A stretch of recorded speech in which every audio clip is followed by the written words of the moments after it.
The Mighty Whites podcast is recorded at the Medicine Room Studios. For more information, visit medicineroomstudios.com.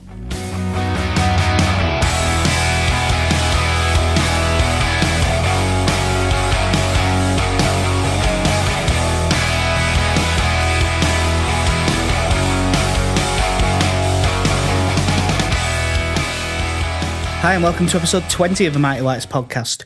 Once again, just two of us. This time it's because Connie is being sued by Ian Hart due to comments he made on the previous podcast. So I'm just joined by KC. Good morning. Yeah, it was a shame to see him get sued like that by Ian Hart, but you know, you just can't say those things. No. And it's interesting of Ian Hart to take that sort of action against his own countrymen. Yeah, especially just him. Connie has a family function that he's got to go to. Can't get out of it. He'll be back for the next one, in all likelihood. We'll get straight into the shite that is Leeds United lately. 3-0 loss away at Borough. Patrick Bamford hat-trick. 3-0 was about what we deserved, I reckon. Yeah, I think it says a lot when I think for two of his goals there was a case for offsides, and either way you're looking at it doesn't matter, does it? No, we couldn't argue. If it's not this, he'll get another one. Yeah. And he did. Yeah, we were second best all over the pitch. I don't think anyone was good. I think in player ratings, Forshaw off the bench was about his best one, I reckon. But even that, I think, was 6.5. There was nothing. This reminded me a lot of the Sheffield United game. There was at least in that we had a goal that we could cling on to, but outside there was nothing in this game that you could look at and take any positives from. We were just second best all over the pitch. It was truly awful. Yeah, Adama Traore, when he's on form like that, is far too good to be in the Championship. But I thought we defended against him terribly, sitting off him, giving him 4 yards of space to start running, never doubling up on him. Playing Vernon and Anita. Man, the amount of times someone got him behind Anita, every single time. It's just, and I do feel sorry for him in a way, because, and I think I saw it best. So he is a victim of his own versatility. Because bless it, I'd love to see him have a couple of games in central midfield, especially at this point of the season, because we might as well. Are we doing to him what Alex Ferguson did to Alan Smith? Yeah. Go on, you've played fullback a couple of times, haven't you? Yeah. Go on, get to left back. All right, then. I just find it amazing that we've kept persisting with him for this long. I mean, I think that we first called that Vernon Anita was a shit fullback for the first Newport County game. It was the first time that we lost as Ragwin being a shit fullback. Yeah. It's true. And especially with... some of the performances that Tom Pearce has been putting in for the under-23s. El Gigante. El Gigante. You just think, just give him a go. It cannot be any worse. As someone who is a naturally left-sided player. Yeah, we'll come to that because there's more evidence to come up in later games. In this game, I thought that there was 4 players that I thought were particularly shy. Anita, who we've just mentioned. Our non-existent central midfield of O'Kane and Phillips. Oh, woeful. Just, like you said, absolutely non-existent. They offered no protection whatsoever. Neither one of them got hold of the game in any way. Never really did much with the ball. And it just left Lasogga just so exposed up front, just not getting anything at all. And they just completely overran us, but very easily as well. It wasn't like they had to put much effort into doing it. No, true. I suppose the biggest takeaway from that game was the fourth one of the no one was good, but there was the fourth one of the really bad performances. Felix Wiedwald. It's getting into Paul Rachubka territory now. When you're not even angry, but you just sat there going, he's done it again. Well, it's weird in this game because obviously the second goal, he really should have saved it. It was a really poor bit of goalkeeping. But the worst thing in this game was him on crosses again. It's just that he actually got away with it and the goals didn't come from it because he missed, in first half, it must have been 3 or 4 easy crosses that he just missed. Yeah, I don't know if it was something you would have picked up on actually been at the game, but I said it a few times on Twitter. I wasn't at the game; it was away, but I was in the pub. Oh, it was there, wasn't it? Yeah, that was it. But from two of their goals came from Stuart Dallas losing his man at corners, which begged the question to me: why in the holy blue hell is Stuart Dallas marking people in the penalty area? He's a winger. Dallas leaving men at corners. Wasn't that Wolves, not Middlesbrough? Was it Wolves? Yeah, we conceded 2 goals from set pieces. You're confusing You're confusing our 2 shite for 3-0 defeats. But we'll come on to that. Yeah, we'll delay it for 2 minutes. We'll just come straight into it. We got beat 3-0 by Wolves. We fully expected to get battered, and we did. And I've actually written down on these notes that it's annoying that we're playing best team in league, and then we concede 2 shit goals from set pieces. Yeah, I felt a bit sorry for Dallas, really, especially on the first one, Roman Sai's goal, because when you watch when that ball comes in, 7 Leeds players all run forward towards the near post and just leave Dallas with like 3. Now Dallas maybe could have got there, but leaving him in that situation. My issue in the first place isn't that he lost his man so much. It's why he's having to mark players anyway. Like, I know he can do a job as a fullback, but marking from a corner is a completely different thing. Why? We have 11 men in the penalty area every single time, and yet we can't have 2 of them on the post. If you look at our attacking line, the attacking midfielders, when you've got Dallas, Saiz, and either Alioski or Hernandez on the field, you don't want any of those 3 marking players. Just at least put one of them on the post, put one of them up on the edge of the centre circle, so if we get it clear, we can actually try and do something. Because otherwise, it's just going to come back. I do not understand this thinking from corners. I don't either, and I must admit I was fuming, especially for Sai's goal, which nearly hit the base of the post as it went in. Yeah. It doesn't matter who the team is, doesn't matter who you're playing. I'll never understand not having a man on each post. Especially with the amount of ground they cover, it cuts the goal in half. Yeah.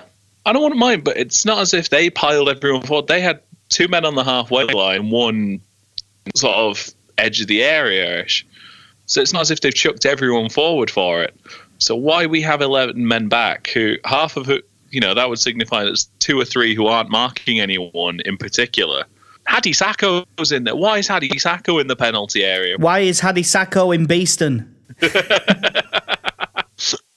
Well, when you're looking at the team, it completely passed me by at first because I think I got the message off you guys saying that Bailey Peacock-Farrell was starting. And that made me miss completely up until the start of the game. Hang on a second, is Hadi Sakho starting as well? Yeah. There was a couple of things with it, because I tweeted out, I could actually see Heckingbottom's logic. We're not going to have much at ball. We'll need to counter-attack. It's good to have some pace on the pitch. But when I saw the lineup, I assumed it would be Dallas on the left and Sakho on the right. Mm. But instead, he puts Sakho on the left in front of Anita. So he puts both the shit ones defensively on the same side against even Caballero, who's one of the better wingers in the league. I couldn't believe that he did it. I know he rectified it at half-time, but at least if Dallas had been at left and Sakho on the right, he'd have had Berardi, who will just defend with Sakho in front of him. And Anita, who's not as good defensively, has Dallas to help him out.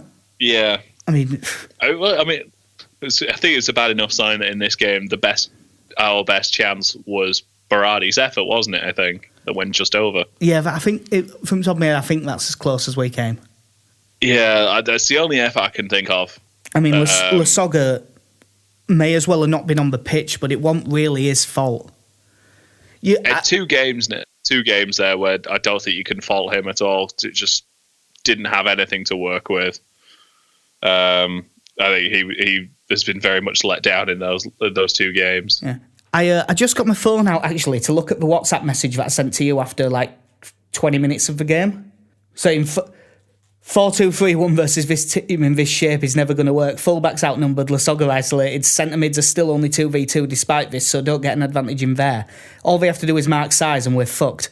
Yeah. Well, it's been a week and I haven't changed any of my mind from that. Hey, yeah, like you say, we just drop someone in. Saiz was been marked out of the game very easily. Just drop someone back. We had the options on the bench to at least add another centre mid, or initially I know you wanted to go three-man central defence. I wanted to match their shape completely. Yeah. And then Cooper got injured by Berardi. Yeah, and I think I've forgotten to put it in the news, so I'll mention it now. It sounds like that's a bit worse than it first looked, and he might be a few weeks. Honestly, I saw that as Liam Cooper being, the smart professional going, oh, that's it. They're breaking away. You go down, hold your head a bit so the ref has to stop the game, and then he'll get up and jog back. It stops them from breaking away. Yeah. And then when the physios came on, we're there for a while, and he's laying this on a bit thick, isn't he? Oh, shit, he's fucked. Yeah. He's been carried off like, oh, he's actually injured then. Ooh, poor lad. Yeah. Well, so, that was a three-man defence gone. Yeah, that kind of knackered it, although I would have preferred us than just sticking with what we had. I would have preferred us to, even though I don't like Berardi at centre-back, to move him to 3 and play, I don't know, Alioski left wing-back, Dallas right wing-back or something. But I think with Sacco was the wing-back. Sacco, I know that Hadi Sacco has got no footballing brain. And I've kind of made my peace with that. He's never going to have one. But once he went on, with him being on the left, it seemed to make everything 10 times more difficult for him. There was like 3 or 4 times where, the way you might spin around if the ball's gone up in the air but you've lost it and you don't know where it is. Yeah. There was 2 or 3 times where he did that when the ball was on the ground 10 yards away. He looked like a lost child. And constantly twirling towards freedom.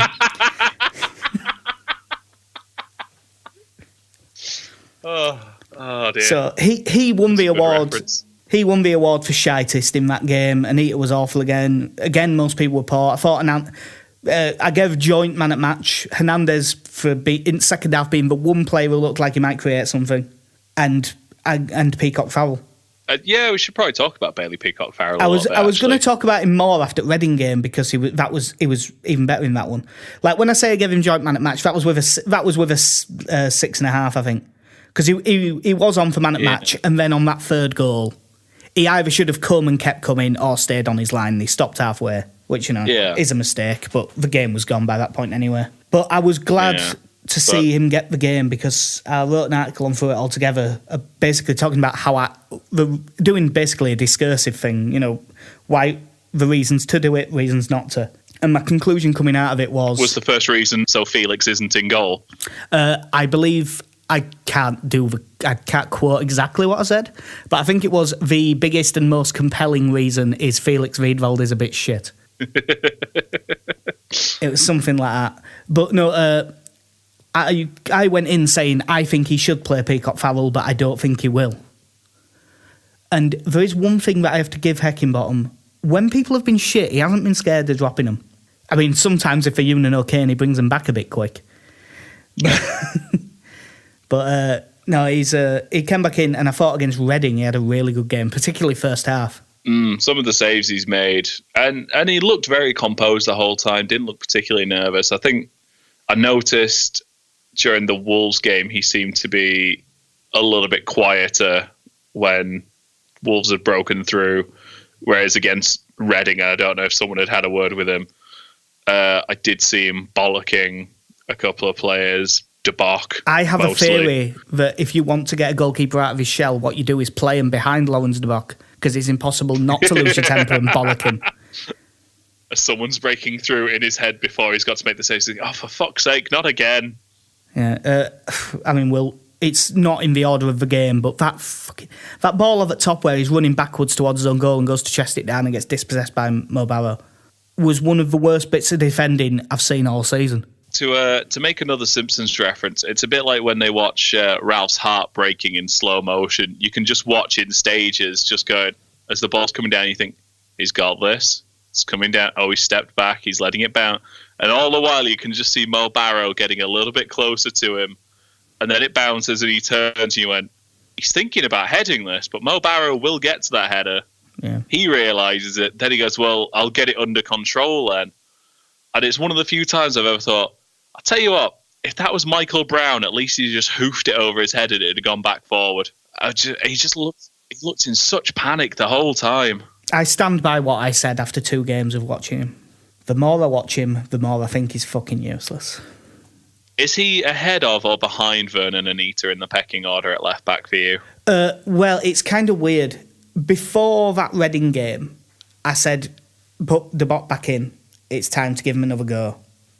And I still would put De Bock over Anita because De Bock looks okay going forward and Anita looks shite in both directions. Now, I would have no problem with him sticking Vernon Anita in middle of midfield. I would treat him as a completely different player. Yeah. Him playing at fullback is a complete waste of time. But yeah, obviously Peacock Farrell played well and De Bock played awful. We've touched on that. But yeah, it was 2-2 at Reading. Goals from Janssen and Hernandez. I thought the Janssen goal was really nice football, actually. It's the pass from Saiz into Forshaw where he just chips it over 2 defenders for Forshaw to put the initial cross in, which is just lovely. It's just the sort of thing Saiz can just do that most other players can't at this level. He just looked and went, I'm just going to chip it over them 2. It is going to land perfectly. And it did. Yeah, and it was a good finish from Janssen as well, outside at foot. It wasn't the easiest one to tuck away. No, he took it so nonchalantly. It was that nice little flick of the outside, and the keeper got a touch. I don't know who the defender was who kind of smashed it home with a header as well. Yeah, well, he was on the. I'm not sure who it was, but he was already on the line. He was a bit knackered. Yeah. I mean, obviously we were 1-0 down by that point. Just Ekuban gave ball away, simple through ball. Pennington was 3 yards deeper than Janssen, and it was Miles. And it was just, to be honest, I think he'd have been onside with the line with Janssen, never mind the 1 yard further back. Yeah. But in the second half, started it somewhat like. I thought Hernandez's goal was a great goal. Again, and I'm sure we'll probably come on to it because, clearly Hernandez has gone, well, I wouldn't mind that contract, so better pull the finger out, just, let's do this one. Oh, so I've just remembered, actually. Because obviously we've been guessing all season he's not going to be here next season, and then he said that and gave us a bit more hope. Did you see that rumour that went round that his missus is pregnant and they're off back to Spain? I haven't seen that, no. There was a rumour about that. Now, I didn't know that she was on Twitter, but I can't remember who it was that was talking about it, but Pablo Hernandez's missus started replying to him, and she was basically just saying, look, it's up to him. Wherever he goes, I go. Yeah, by the way, if I remember rightly, isn't his Mrs. Sergio Garcia's sister? Oh, like the golfist. Because there was that picture after Sergio Garcia won the Masters that he won last year, and it was him and Pablo Hernandez and some lass, which I'm guessing is her. That'd be good. Yeah, if you have access to a laptop, you can check if you want. Let's have a look. We'll wiki that one. But yeah, at the moment, Pablo is playing like a man who clearly wants a new contract. And every time he's come on, even in these games when we've not, when we look terrible, he has probably been the best player on the pitch, fairly comfortably. I would say since Saiz's suspension started, because Saiz hasn't been at his best since he came back. I would say since that suspension started, Pablo Hernandez has been his best player. Yeah. And again, he just has that absolute touch of quality about him. Obviously, this goal was a great example of that. Cutting inside, curling to the far corner. It was a lovely finish. Yeah, he's just got that touch. And he's got such a nice touch that he can just give himself the extra second. I don't see at this point now why we would let him go unless he's asking for stupid money. What we could gain from letting him go. No, I've also heard some people say that there might be a appearance-based option on Leeds' end to extend it by a year anyway, which hopefully is true because that'd be perfect. By the way, Sergio Garcia is his brother-in-law. Oh, mate, cool. I'm glad that's true because that'd have been a really weird thing for me to make up. An oddly specific thing to make up. Yeah, but then obviously we'll get through the game. We conceded the equaliser. Yuno Kane own goal. He's on fire at the moment, as Yuno Kane. He's on fire. It's the last thing he needed because he has been dreadful. He's been so out of form. He's had that red card. He's come back, not played well, and then got an own goal. It's not going well for him.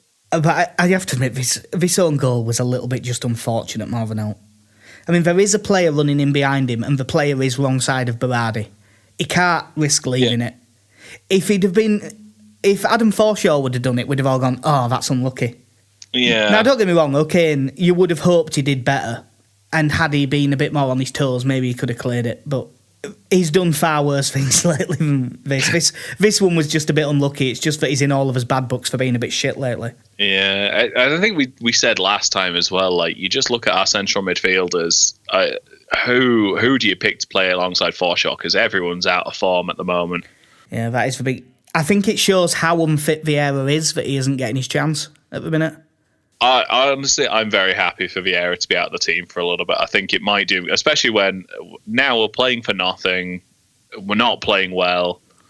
Just leave him out of the team, let him have a bit of a break. Let him heal up.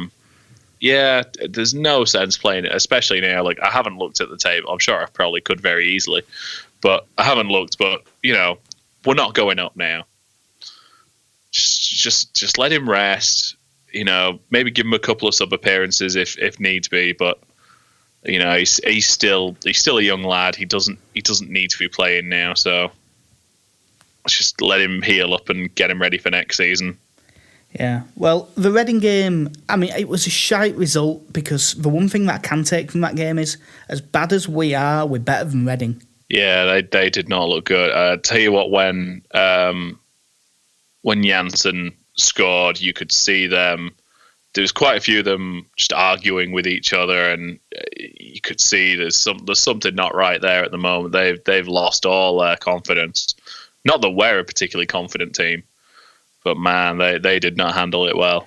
No, the thing that really stood out to me was whenever a long ball went forward, they were even worse than us. They're just letting ball bounce and backing away. Yeah, A team full of players who were scared to make a mistake, so didn't go near the ball. Whereas Lawrence de Bock seems perfectly fine making mistakes. Yeah, that's true. He has no fear. It's like a 5-year-old. Just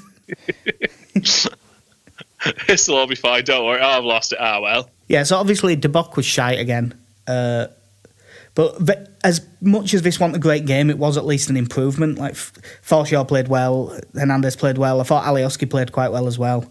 The main thing. Alioski was unlucky. Yeah, that one that hit the post. Chances. Yeah, well, the main thing to take from this is, I think I know where this is going to go, but do you think it's time for either Tyler Denton or El Gigante to play? And if so, which one would you pick? I'd really like to see El Gigante get a game. We've spoken about him. By the way, for anyone who's new to the podcast, El Gigante is Tom Pearce. As numbers don't change that much, but we better mention it just in case. Was it like episode 15 or 16? Go back and listen to it if you want the backstory on El Gigante. It's not much of a backstory, but a backstory nonetheless.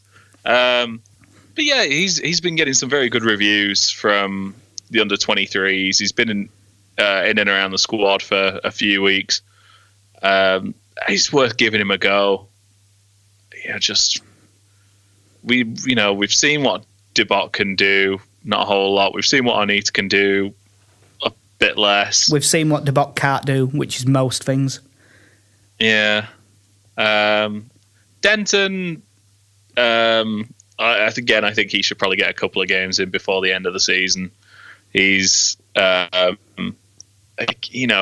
someone we probably need to keep an eye on. He'll probably be out on loan again next season, I imagine. If he's not going to break through in this situation with no left backs, I'd love him to prove me wrong. He's not going to break through. I'd love him to prove me wrong, but he's 22. I don't think he's ever going to be good enough, unfortunately. By all means, prove me wrong. I hope that he has that he gets 2 games at the end of the season, best player on pitch. That'd be great, but I just don't see it. Yeah, I think especially when you're getting someone like Pearce, who's getting some strong reviews instantly, you've got a first team player who is already ahead of you. You've got a player younger than you that's pushing you, pushing in to take your spot. Then he's going to struggle. So if he does get a couple of games, he needs to put in some big performances. Which, I'll to be honest, if he comes into the team and has 2 solid games, he's looking like a good choice at the moment. But as of now, left back is a position where we've really got to look to strengthen in the summer. Well, I think that's the case for most positions, to be honest. Yeah. It was quite bad when I started writing the article for Through It All Together about players. We should be looking at players and who should move on and who should stay. I started going through the list. I went, there's a lot of players here you could take or leave very easily. Yeah, just stick Tom Pearce in. That's the worst that could happen.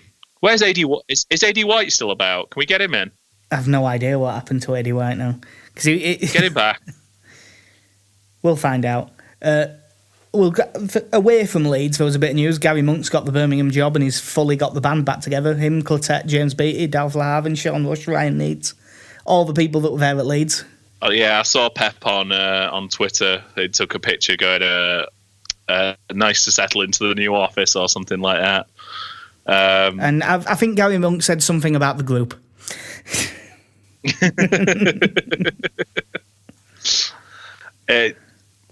Fair play to it's a lot like Chris Coleman taking the Sunderland job. It's a brave move at this stage of the season. Oh, it's not as stupid as Chris Coleman taking the Sunderland job. Hell. Like that. I mean, if he'd have hung on long enough, he might have even got a Premier League job. At the very least, he might have been able to take like the Swansea job or something. Yeah, Coleman he seemed very eager just to get back into management and went, yes, Sunderland, fine. Chris, you're undoing all the hard work you put in at Wales now. Yeah. But Birmingham are 22nd, 2 points from safety, and they've lost the last 7 league games. I mean, obviously they beat us. But do you think they'll stay up? I don't. The only thing I'm looking at here is, and obviously there's still a few games to go, but their goal difference it's so much worse than Barnsley's, who are just ahead of them. Bolton are 20th. They're about 6 points. They're 6 points ahead. So obviously there's still time for that to change, but it's going to be close. It's a tough one. If they do stay up, I don't think they will finish any higher than 21st. I'm gonna say they go down. Well, I think they're just going to sneak ahead of Barnsley. Who was it that Barnsley hired? Jose Moraes, who I'm just looking at his list of clubs now. He's managed near enough everyone who you've never heard of. And he's been an assistant at Inter Milan, Real Madrid, and Chelsea, which I imagine would mean he was Jose's. Yeah, it must assistant. be Jose's boy. Yeah. Then he went off to manage Al Shabab for a bit, then went back to be Chelsea assistant. He was at AEK Athens, has now rocked up at Barnsley. Yeah. Played 5, won 1, drawn 1, and lost 3 so far for Barnsley. Yeah. I think they'll just drop off. I think Monk, as much as there's things about him I don't like, I think he's practical enough to get him out of it. I mean, if he can get those players going, then he'll have no problem. They still have a decent squad for that end of the championship anyway. I think they've got at least a mid-table squad. Yeah. He just needs to get them going. It's just a case now whether he can in this, short space of time. What has he got? 9 games left. I think he's got. God, is that all that's left? What are we on? 37. Sorry, yeah, 37. We play 46 games, isn't it? Yeah, I didn't realise it was. Yeah. That's for us. That's about 9 games too many. Yeah. There wasn't all that much Leeds news really of it last week or so. Heckingbottom did an interview where he said that Peacock Farrell is in control of the keeper's jersey. He wouldn't say he is now my number 1, but he said it's his shirt to lose. Do you think he plays every game, barring injury? Do you think he's in till end of season? I think he should be. Yeah, so far he's had 2 games. He's looked markedly better than what we had before. Which is weird to say when he's conceded 5, but it is true. Yeah, I mean the run of games we've just gone through. What was that? 8 goals in 3 games we've shipped. And like you say, outside of the third at Wolves, where, fair play, he's a young lad, he rushed out a bit and then got caught in two minds. And I kind of let that one go. If that had been Felix, I'd have been going absolutely mental with him. But, for the saves he'd been pulling off in that Wolves game, you kind of go, fair enough. You'll give him that. If anything else, it'd be nice for him to get, 7, 8, 9 games under his belt in this division. And that way, at least we can tell, all right, is he someone we should be considering for next season? Should we look to get him out on loan to a bigger club than York? Because I think as much as you watch, especially some of the goalkeepers in the under-23s, it's just not a true test of how good they are. If he has a decent run here, then you might get a League One club look at him and go, all right, we'll take him for the season. Yeah, I know, Oldham turned him down, didn't they, in pre-season? But yeah, I think if he keeps playing like this and plays till end of season, if we sign a better number one and manage to ship out, I think Lonergan will go definitely. But if we manage to ship out Wiedwald and we actually sign a number one, I could see there being a queue of clubs that want him if he plays like that rest of the season. Yeah, and I think a run like this will do him good as well, because I think you look at the state of our defence, that instantly takes a bit of the pressure off him. You're looking around going, look, we've got this inconsistent defence that are lacking confidence. Just do your best. As long as you can be solid, that's all we're looking for at this point, especially as a fan. If you come out, collect a few crosses and make some decent saves, and we will be perfectly happy. Yeah, and I think that's all we want at this point. Yeah, I suppose that brings us on to the main news of the past week or so. All of the Radrizzani comments. There's been a few, but we'll start with the main ones, which were the ones straight after the Wolves game. Now, it's a bit weird, the Wolves one, because it's not that he didn't have a point. I said as much on the night. And the EFL are apparently looking into it. Now, the main bone of contention isn't so much the Mendes, recommending players and being involved. Although it does say in the regulations that they can't have a certain amount of control and stuff. But it's that Fosun own Wolves and a subsidiary of Fosun own a stake in Mendes' agency, which doesn't sound right. Yeah. And he's talking players into going. And obviously, if they're having a real go, they lost 23.8 million last season. They're probably going to lose more than that this season. But they were well up on FFP before that. So provided they go up, it's fine, and they are going to go up. I was going to say it would take something absolutely catastrophic at this point for them not to get promoted. What are they, 76 points? So they're 7 points ahead of Villa in third. Yeah. Yeah. So not so much the points he was making. How did you feel about the way he made those points, and more importantly, I suppose, the timing that he did it? It felt very much like a man who had his second glass of wine and thought, I know what's a good idea, and just picked up his phone. It's nice to have an owner who you think maybe had a second glass of wine instead of a second something else that I won't say because it's libel. No, sorry, this is audio. This is audio, so it's slander, isn't it? Not libel. Yeah. Hey guys, relax, it's fine. Oh, fuck off, Massimo.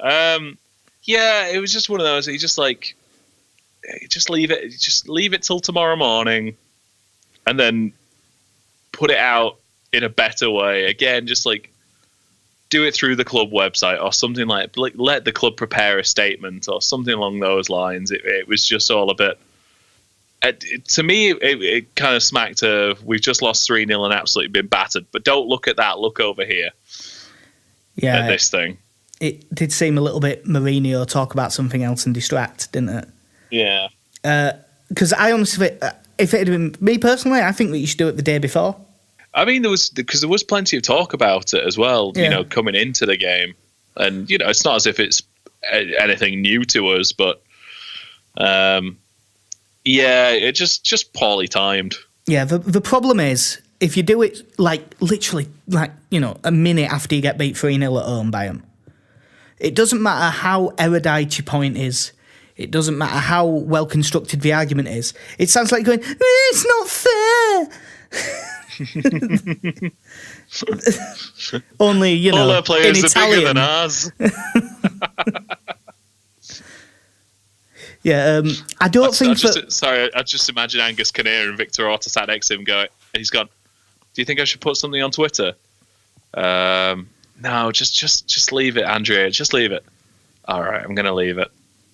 Andrea, are you picking up your phone? No, I'm just going to look at something. Are you typing something, Andrea? Put the phone down. Oh, he sent it. Yeah, I've got the actual quote here. We have our own problems, but we should play in a fair competition.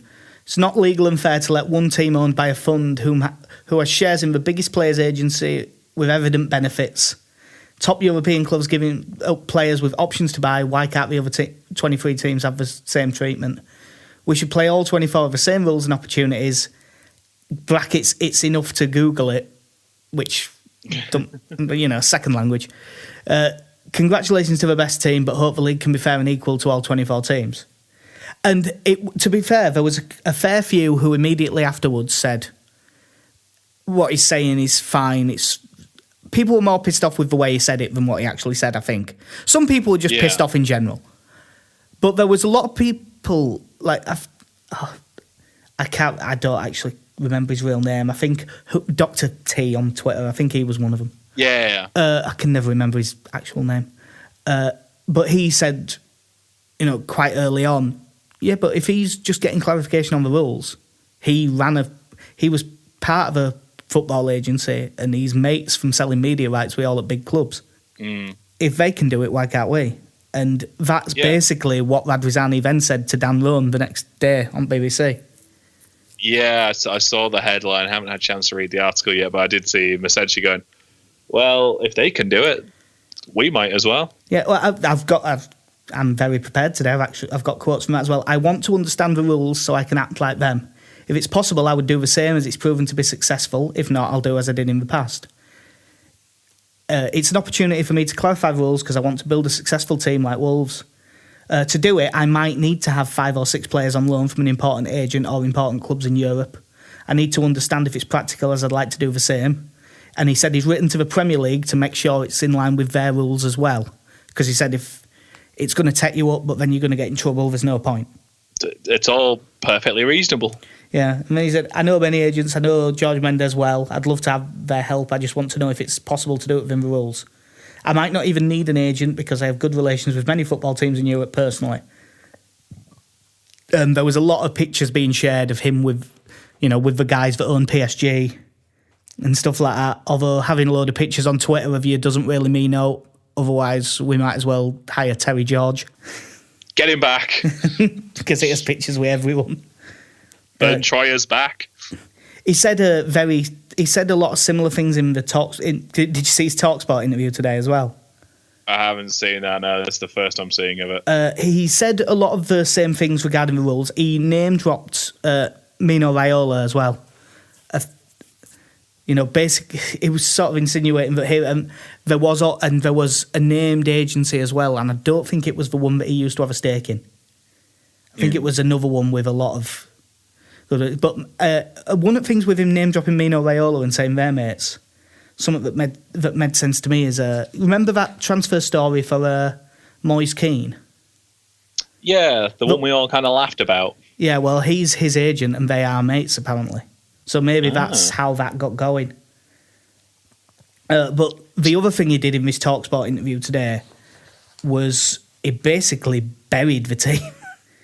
Well, you kind of have to with how they've been playing. Oh yeah, it's fair enough. It's just weird to hear someone kind of speaking like a fan. Yeah. Yeah, like I said, they did well till the end of December, but unfortunately in January we ruined everything. I'm the first person responsible for this, but the players have a big part in these results. We've given them everything to focus on football. We've given them long-term contracts, taken them on mid-season breaks with Spain and stuff that they wanted. But we didn't get back their commitment, their passion, their spirit, which I thought was a hell of a line.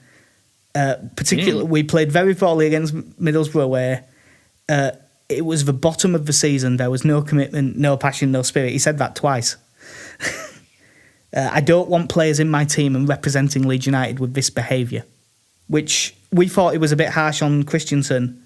It appears that he is just a bit of a harsh person. He's just he's a very straightforward man. No, there's nothing complex about him.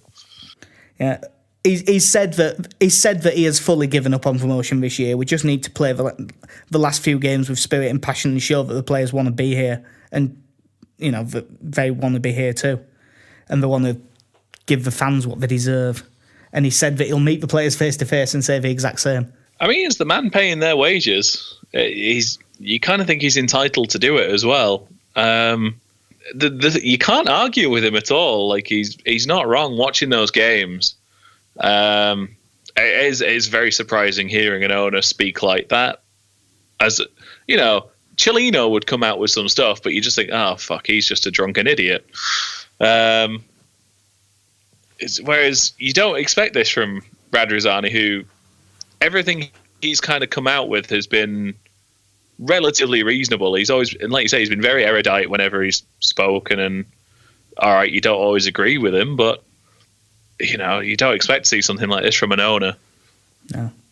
The one problem with what he's saying is that he's basically implying that if anyone keeps being shit, his plan is to get rid.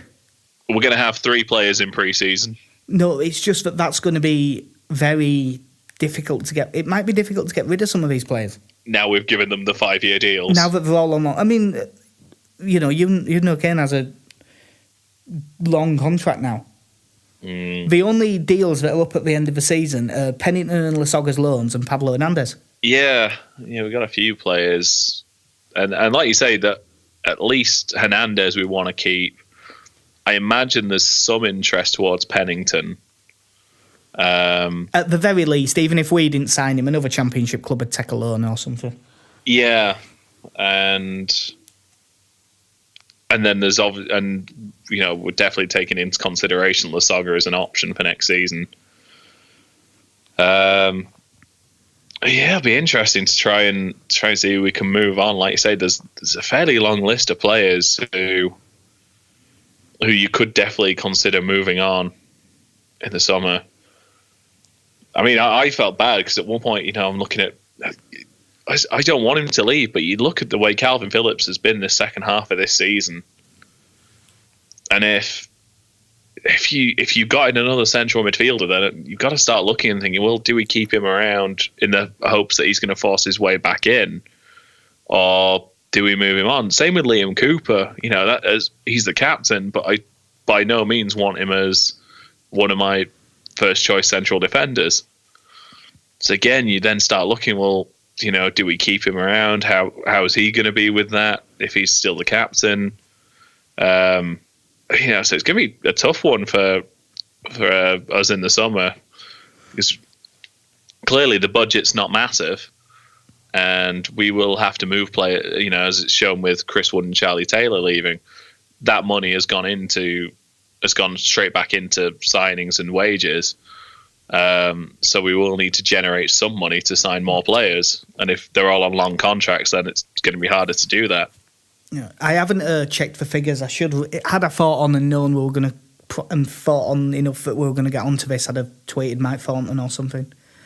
I'm fairly sure that Leeds are pretty okay on the 3-year cycle of FFP. With us flogging players, I think we've balanced it fairly well. Yeah. Because what is it now? 42 million over 3 years you're allowed to lose. Yeah, I think it's around that, isn't it? Yeah. So, well, there's 2 things. First of all, he says that players have no commitment, no passion, no spirit.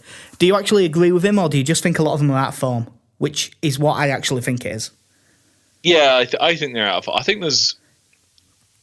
Yeah, you'd be hard pressed to say that they don't have the spirit for it. Yeah, because I've been saying for a lot of years that I don't actually think there's many professional footballers who aren't giving their all, even if they don't look like they are sometimes. Yeah, it's not like we've got someone like Pascal Chimbonda in the team who is clearly just there to pick up a wage. I think we've had a lot of players who are out of form, and I just don't think we've had the quality backup for some of them to bring them out of the team for a couple of games and kind of let them recover that. unfortunately, which has been a problem all season. And you look at when we've had players out, we had that really bad patch with all the suspensions, and you look at the players we had to bring in, and we just don't have the depth there yet. And I think that's caught us up a bit. So I think, yeah, it'd be tough to say they aren't trying. I think there's a combination of tiredness, inconsistency, and one or two players who, in truth, just aren't good enough. Yeah. Now the other thing is, if the EFL and Premier League say it's okay, do you think that Radrizzani definitely does have contacts in the right areas? Like, it's for certain he definitely owned part of the agency. He has been selling media rights to all the biggest clubs in Europe. Yeah. Do you think that their model is the one to follow? Coming in and going to, I don't know, let's say PSG, for a player who is on the fringes of their first team, and saying season-long loan, if we get promoted, we'll give you 14 million quid and sign him permanently? It's hard to say no. You look at the players Wolves have, and is it, in an ideal world, is it the way you want your football club run? Probably not, but unfortunately it doesn't look like John Smiths are going to turn up, take over the club, and have us, playing with all players born within a 15-mile radius of the stadium. Yeah, we can't all be Celtic in 67 that they won European Cup, I think. Yeah, it's just not realistic. And you look at how long we've been out of the Premier League now. Are we really in a position to say this isn't how we want things done? If we're given the option to get some quality players in through, should we be upset about the way they come in or not? I, at the end of the day, would like to see us back in the Premier League. I think that's where we all want to be. And I think for the amount of time we've been in this division, at this point, we've got to look at every option and just think, well, what is the best way for us to get out? And if this is it, then I think we have to accept it and go with it. Yeah, I'm just waiting, actually, for end of season for them to say, and this won't be an original thought, I'm sure loads of people have said it on Twitter today, that they'll go, no, Wolves are fine, but we're going to change the rules over the summer. Yeah. So that you can't do it. Yeah, Wolves are out of the Football League now, so this is no longer an issue. Yeah. I mean, because the Football League have stood by their original ruling, haven't they? They've constantly said, they passed the owners and directors test, and as far as we are aware, that still stands.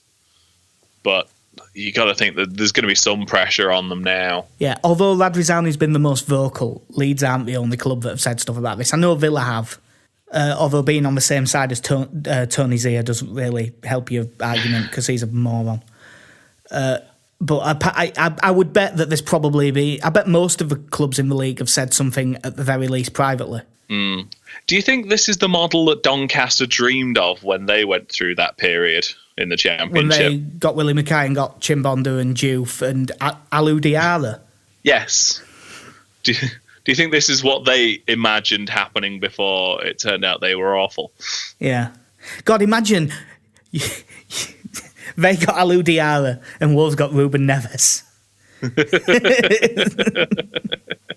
It just goes to show, at least if you're going to get into bed with an agent, at least make it a good one. Yeah, that's what I've been thinking last hour or so. Is I wonder if Radrizzani knows Willie Mackay. Oh, he definitely knows of him. There's a big picture of him on wall saying "Do not allow in." It's next to a picture of Scott Steiner. Don't allow these men in. Was it Mackay's sons? They both went to Cardiff. Yeah, they both went to Cardiff. I think they both got 2-year deals. Yeah, that was interesting. Yeah. Yeah, as long as it doesn't end up as in that sort of situation, like with Doncaster when they were in the Championship and how badly that went down, then you can't say no to quality players coming in. However, you can get your hands on them. Yeah. Well, that's the end of the real news, but there was a thing that happened about half an hour before we started recording that you're unaware of that I just wanted to mention to you. Yes. The headline in the Irish Times is former, quotes, child prodigy, end quote, footballer jailed for transporting drugs. All right. A former Republic of Ireland and Leeds United youth team footballer has been jailed for 2.5 years after being caught transporting almost €200,000 worth of cannabis. Rob Bailey, 30.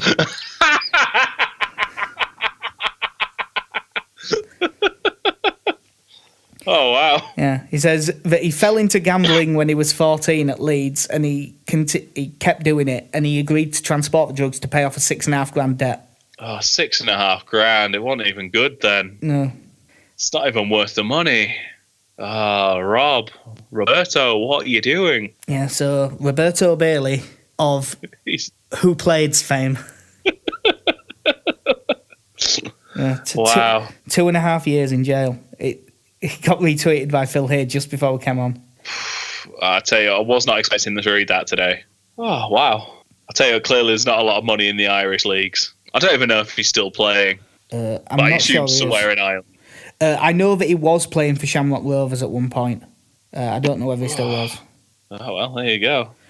He was playing for Shelburne last year. Okay, yeah, there you go. But yeah, I just thought I'd mention that to you. Wow. Yeah, that's not something you hear every day. No, well, there's only one game to preview this time. Oh, by the way, I never said in the predictions you and Connie are level, and I'm about 11 points in front of you. Yeah, you're tearing away here now. It only takes a couple of end of season things to go, and that'll flip. But yeah, we've only got one upcoming fixture because of the international break coming up. But it's a fairly big one. Sheffield Wednesday at home on Saturday. We're absolutely awful in the return fixture. Got beat 3-0. It was... Looking back, it's weird to say because he's been so poor lately, but it was Ewan O'Kane's worst game of the season. Ugh. But Sheffield Wednesday are even more shite than we are lately. In terms of number of wins, there might not be, but like they're in real crisis, aren't they? Like everyone's at each other's throats about them. They've had 1 draw and 4 defeats in the last 5, no wins in 7.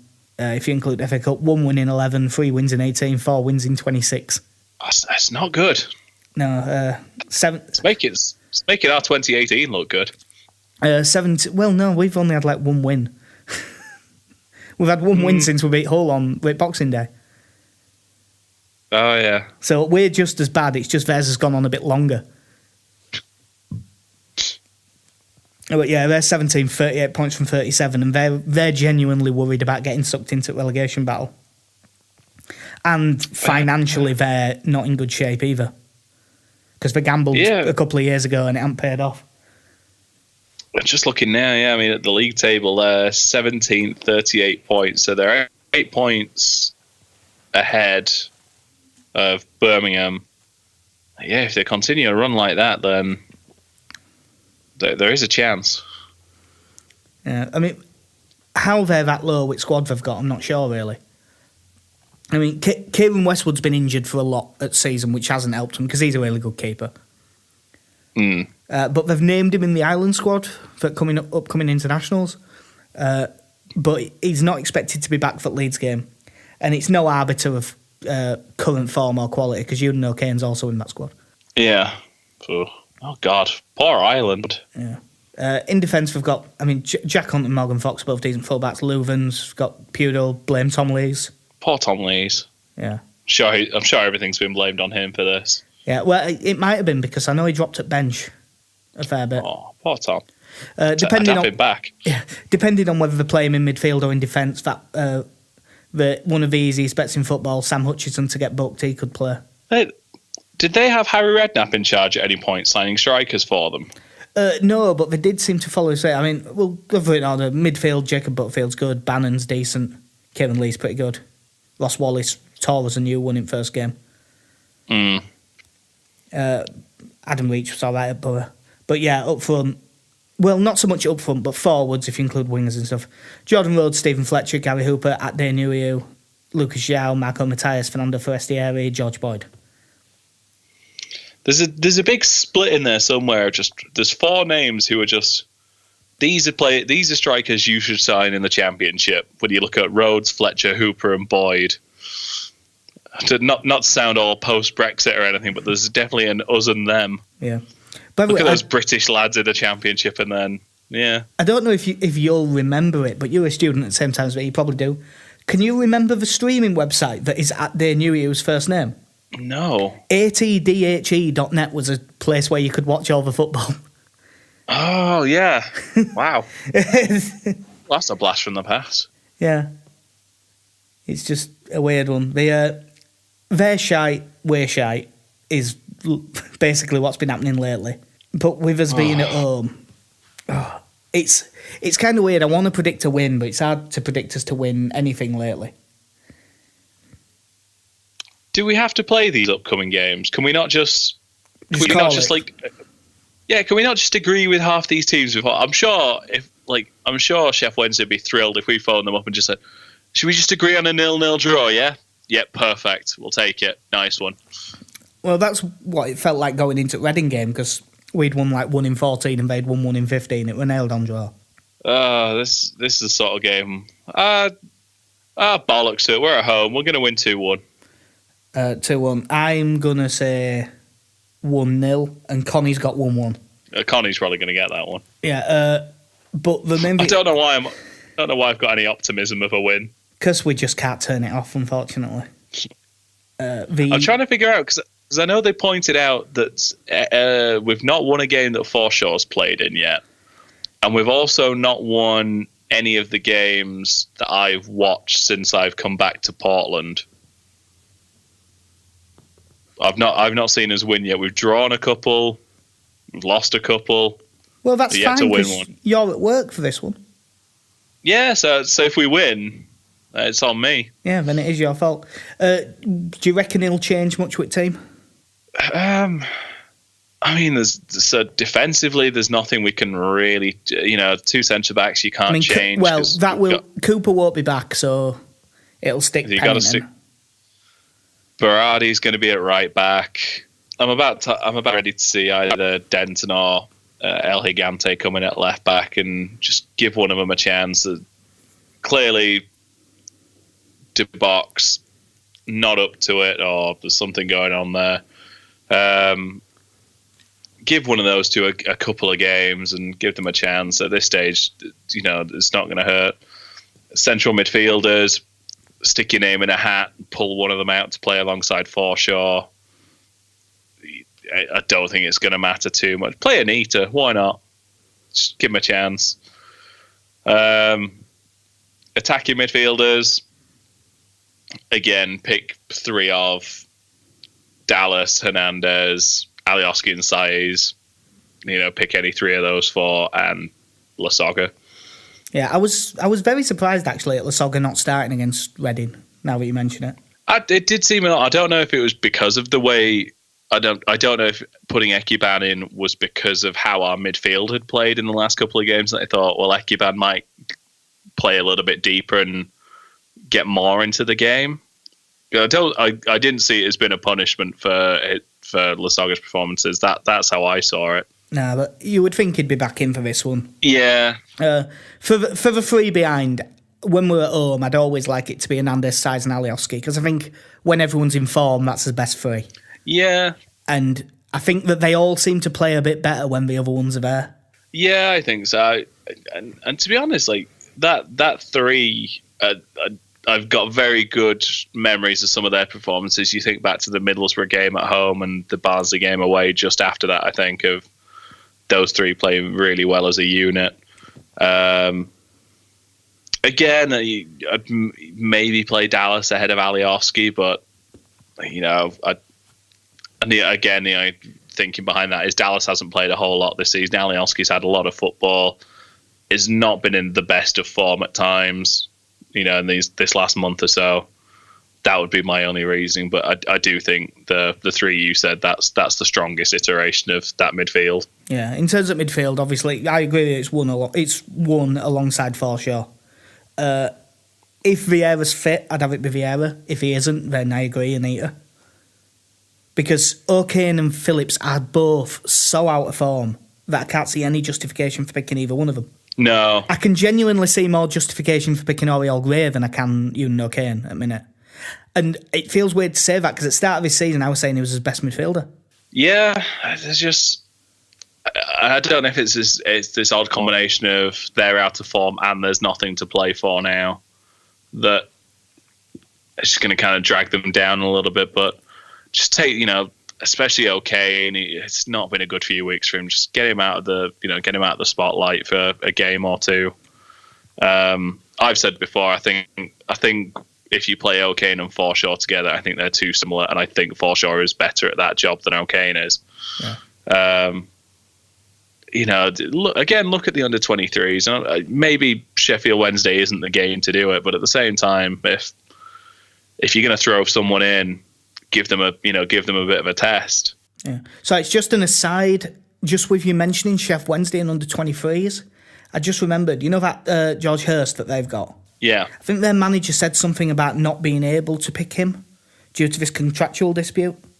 So it sounds like he's off at end of season. It sounds like we're still interested. So that could happen. It just jumped into my head because you mentioned those two words next to each other. Yeah. I'm glad we're looking at some younger players as well. Like, fair enough. That's, I've seen quite a few people on Twitter that kick off about the amount of people we've signed for the under-23s, and I've gotten a little bit bored with it recently. But if we can get him in and give him some time in the under-23s before moving him up, because we do need those options up front. You look at. We've had the three of Lasogga, Ekuban and Roof, and probably could have done with one extra. Do you think having one of that there is any chance Grot gets on the bench after his 2 goals in midweek? Not midweek. We're in midweek now. On Saturday, it was following the Reading game. Because he scored 2 goals in a 2-0 win and seemed, admittedly, I only saw the highlights, but seemed to be pretty effective in that game. Yeah, and I'm not entirely sure how much of him Heckingbottom will have seen outside of training. He's been out of the team for a while. I know he's been on the bench once or twice. But again, for Heckingbottom to see him, and I know he'll have got probably a 3 or 4 year contract when we signed him. So you got to take a look at him just to see what he can do. 'Cause I think he'll be someone who next season we will probably look to send out on loan somewhere. And I think that might do him good, if he drops down to League One, maybe. Yeah. But yeah, definitely worth taking a look at him. The only other, Dolby's looked okay from what I've seen of him, but the one that's actually in really good nick is Ryan Edmondson in under-18s. Yeah, I'd heard, and I think it was listening to the Square Ball, and between that and reading reports of their games, that he's having he's having a good run. And again, just put them on the bench for games. If nothing else, give them the experience of travelling with the squad. I think he might get chucked on right at the end of the season, maybe last game or something. Yeah. Typically they will take 1 or 2 extra players down to away games, especially, when they're travelling. Give a couple of young lads that chance, even if they're not going to be in the team, just have them travel down with the squad, be part of it, give them that experience. So at least then when the time does come for a couple of them in the next year or so, then it's not going to come as a shock to them. I think that's what we should use this time as now. Yeah. Well, I think that'll just about do us. I could moan about us for another 15 minutes, but I don't think it's going to get us anywhere. Yeah, I don't think that'd be fun moaning. I think it'd just be sad. Just make things worse. And it's quite well timed because I'm coming to the end of my Castile triple. Oh, lovely. Sounds great. What do you mean, lovely? You don't like beer? I know. Sounds delicious. I will say, I ended up during the Middlesbrough game, I went to the pub to watch this. For the last 20 minutes, I got talking to a guy at the bar. Barely watched the last 20 minutes. And lucky you. I think my parting remarks after the game were, "Thank God I like the food here, because otherwise this would have been a complete waste of my time." Yeah. But yeah, that'll do us for episode 20 of the Mighty Whites podcast. We're at Mighty Whites Pod on Twitter. We're at mightywhitespodcast.com. For stuff that me and KC write goes up on Through It All Together, which is at THRU It All LUFC. We'll probably be back. It'll either be during the international break or just after them to get it out for the following game. A lot depends on Connie because he's got a few things on at the minute, but we'll try and sort it out. Thanks very much for listening. I've been Jack. And I've been Casey. I'll see you later. Right, cool. Thanks for listening, and I'll see you at some point.